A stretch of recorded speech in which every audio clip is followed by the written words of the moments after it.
Akikah merupakan salah satu sunnah muakkad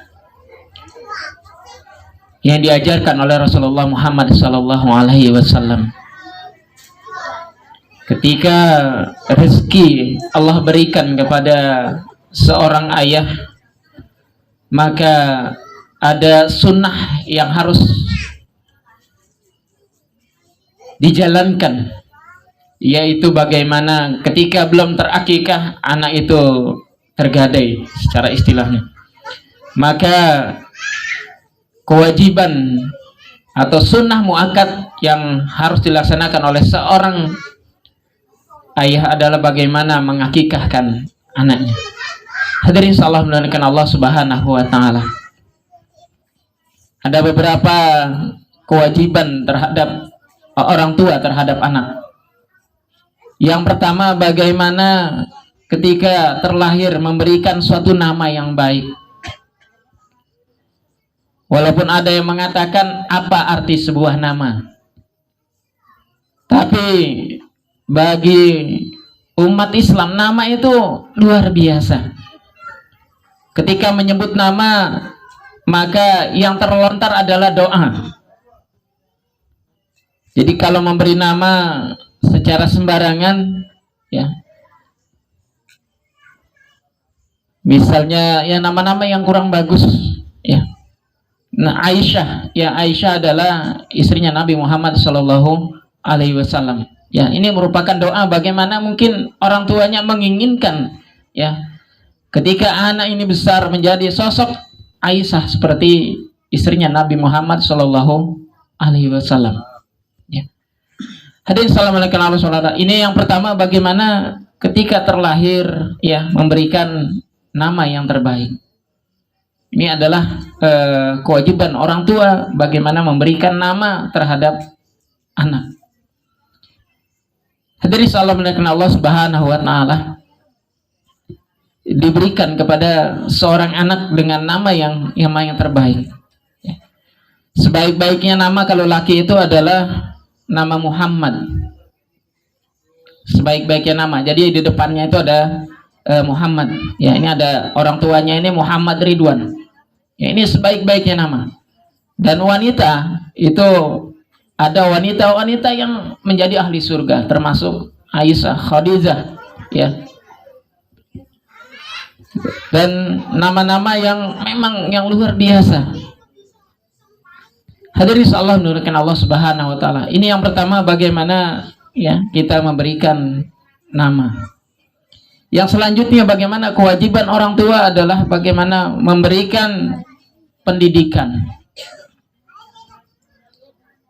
Pendidikan yang paling utama sebelum mengenyam bangku sekolah adalah pendidikan di dalam keluarga. Keluarga memegang peranan yang sangat penting dalam pendidikan dalam bagi anak-anak. Hadirin salam menaikkan Allah Subhanahu wa taala. Bagaimana kita lihat Al-Imam As-Syafi'i dididik oleh orang tua yang luar biasa, sehingga ketika masih dalam kandungan pun sudah diadakan pendidikan. Ketika orang tua masak, bagaimana dia berdialog dengan anaknya di dalam kandungan. Pak, bukan lagu-lagu pada saat ini yang didengarkan oleh ibunya Imam Syafi'i pada saat itu. Ketika masak, maka yang dilantunkan adalah ayat-ayat Allah Subhanahu wa taala. Jadi ketika ngulek, ya, ketika goreng, itu yang menggema adalah ayat-ayat Allah Subhanahu wa taala. Ya, mohon maaf, bukan ibu-ibu pada saat ini ketika masak, ya, itu disetelkan lagu-lagu dangdut, naudzubillah, atau lagu-lagu ritmik. Ya. Ibu pada saat ini kita lihat, ya, dengan asiknya dengan musik. Kalau ingin menjadi anaknya yang soleh dan soleha, maka ketika di dalam kandungan itu sudah dikondisikan bagaimana anak tersebut didengarkan dengan ayat-ayat Allah Subhanahu wa taala. Ya, sekarang ini banyak ada, ya, speaker Quran dan seterusnya, ya. Jadi ketika masak itu dengan aktivitas bisa dengan ayat-ayat Allah Subhanahu wa taala. Hadirin salam Allah Subhanahu wa taala.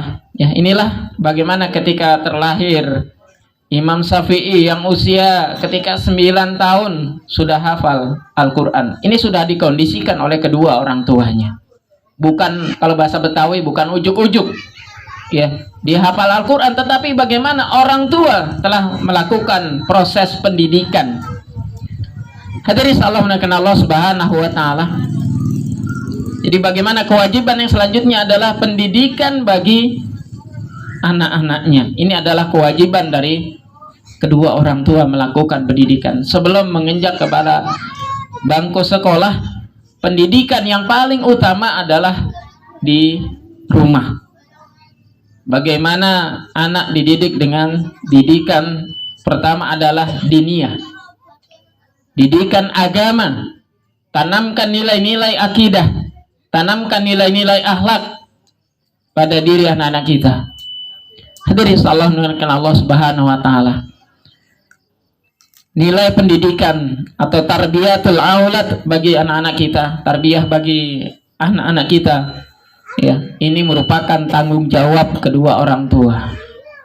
Jangan nanti ketika masa udah sekolah, ya, tanggung jawab sekolah tidak. Yang ditanya oleh Allah Subhanahu wa taala, bagaimana kedua orang tua yang melakukan pendidikan, ya, bukan sekolah yang ditanya, bagaimana orang tua. Tetap jangan lepas tangan, kan sudah dipondokkan dan seterusnya, ya.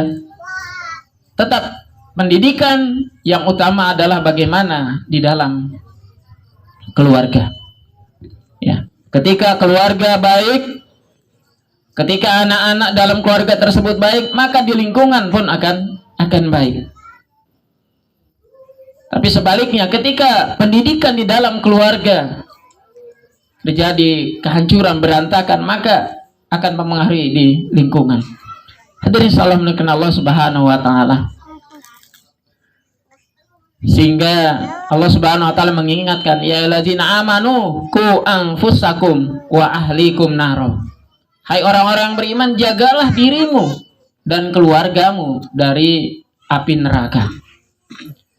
Artinya, ketika di dalam keluarga, bagaimana bisa mengantarkan seorang kepala keluarga agar anggota keluarga itu bisa terhindar dari api neraka. Artinya dimasukkan ke surga oleh Allah Subhanahu wa taala.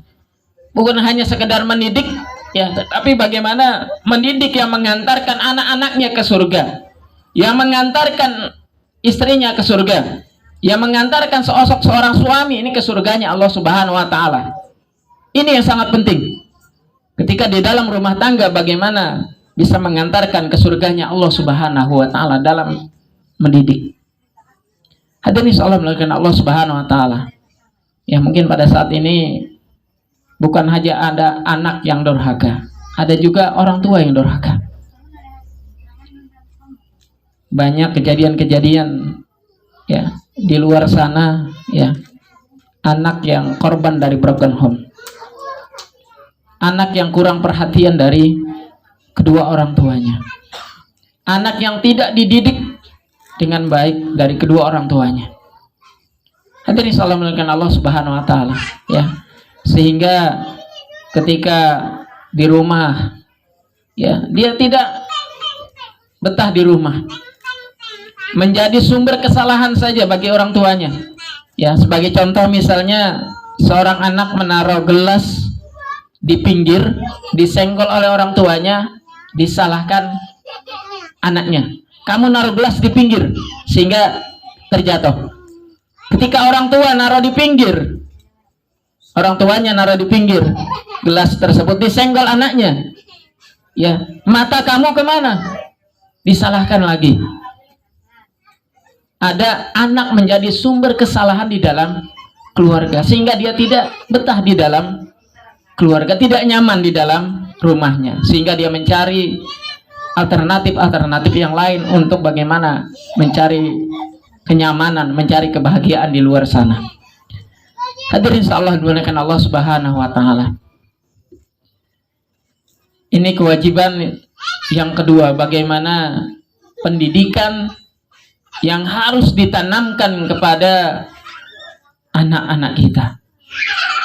Ya, dengan kondisi yang saat ini yang luar biasa, sampai-sampai anak yang baru berapa tahun, 3 tahun, ya, dididiknya, mohon maaf, bukan dengan kedua orang tua. Orang tua nyaman dengan gadget, dengan HP. Dididiknya dengan HP. Jadi, anak saya sih udah tenang kalau saya kerja dan seterusnya, ya saya kasih HP aja. Ya, berjam-jam anak, berjam-jam tenang. Bapak dan Ibu sekalian, ya, 3 jam, 4 jam, anak kita itu dididik dengan apa? Dengan gadget.